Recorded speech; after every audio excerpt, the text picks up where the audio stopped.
অন্যদিকে লাগাতার বৃষ্টিতে জমা জলে ও আশেপাশের একাধিক খালের জল পাড় উপচে বন্যা পরিস্থিতি তৈরি করলো বাঁকুড়ার ইন্দাসে।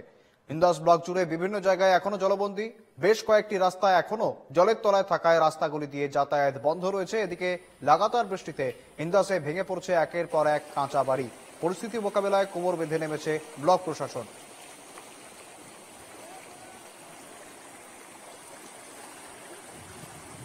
সঙ্গে রয়েছেন প্রতিনিধি মানস রায়। মানস, রীতিমতো ইন্দাসের বন্যা পরিস্থিতির অবনতি হচ্ছে, বর্তমানে ঠিক কি পরিস্থিতি রয়েছে, কি ছবি দেখতে পাচ্ছ মানস?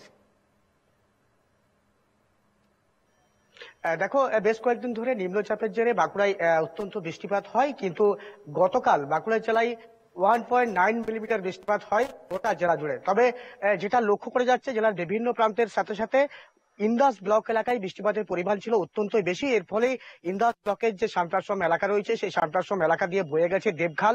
সেই দেবখালের জল সান্তাশ্রম এলাকায় একেবারে উপচে পড়েছে এবং প্লাবিত হয়েছে এলাকা। এর ফলে একদিকে যেমন যাতায়াত ব্যবস্থা বিচ্ছিন্ন হয়েছে, পোস্ট অফিস রুম যে সেই রুমে জল প্রবেশ করেছে, রাস্তাঘাটে যাতায়াত ব্যবস্থা বিচ্ছিন্ন হওয়ায় স্কুলের ছাত্রছাত্রীরা স্কুলে পৌঁছাতে পারছেন না বা বিভিন্ন প্রয়োজনে তারা নির্দিষ্ট জায়গায় যেতে পারছে না।